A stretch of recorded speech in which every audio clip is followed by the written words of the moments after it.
You can see it's kind of like a crippled person would go down one step by one step. So he's going one step at a time. And this bulge right here, right leg, looks suspicious to me.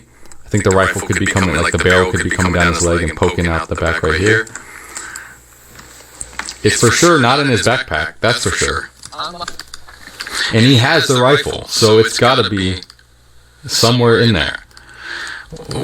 One guess I have is that he took off the scope, because it would just be like a long tube, a little bit easier to put down his back and have it go down one leg, and that he mounted the scope with the screwdriver on the roof. And I would never have suspected that if he was more of a professional shooter, because no professional shooter would ever touch their scope zero, and especially not right before the shot. But he is just a kid. So I wouldn't put it past him to do something silly like that. And within 200 yards, 240-yard shot, it absolutely wouldn't affect your zero to the point where he would definitely miss that shot. But it could explain why the shot is in the neck rather than center mass, where I now believe is where he would have been aiming. So here is a credit to Misha's Guns. I'm using one of his videos. He has an awesome video of a Mauser being shot 200 yards through iron sights. This is 30-06 rounds, big round. He's got a first round impact, and the second round, the third round is, again, headshot. This is iron sights, 200 yards. Well, clearly, this guy's a good shot, but it proves a point. Just under 30 inches.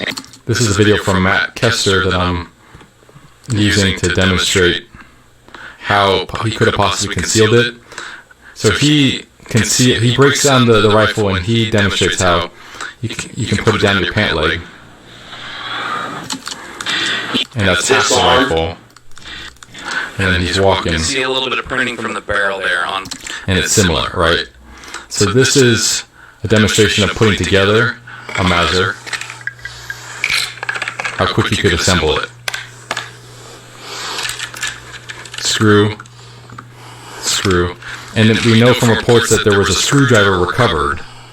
But my question is, was the screwdriver used to put on the scope, which was clearly put on wrong? Looks like it was put on in a rush, and like it was a mistake.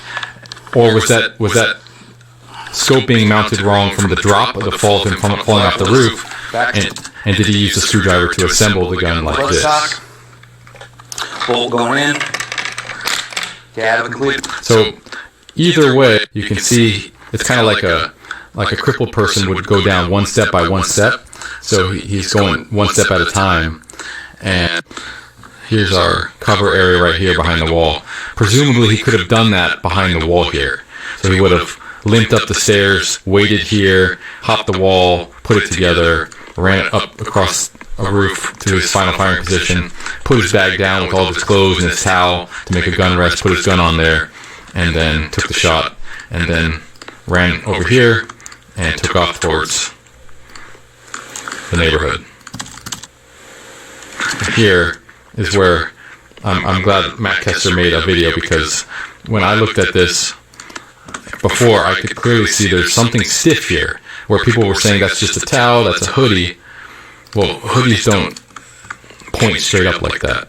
And then I'm on the same page as Matt Kester here, that the rifle, as it came up and around, it pointed upwards in the towel. And then, so this is a better shot right here. It's more enhanced. Let's go frame by frame.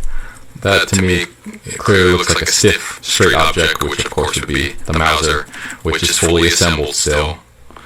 He didn't disassemble it, hits the ground, possibly messed up the scope alignment there, maybe not. Either way, runs off, and I see this is an enhanced footage, that's why it's frame blending. So you gotta be careful with enhanced footage. It can change and distort things for the worse. But if this is the original footage I ripped from the FBI's page, the thing is the barrel could be sticking out here and you just can't see it. I mean, look how thick his legs are, and they've almost disappeared. The barrel would be significantly thinner than his legs, and you almost can't even see his legs. So that's that. Let's see, before we move on to, here's our cover area right here behind the wall.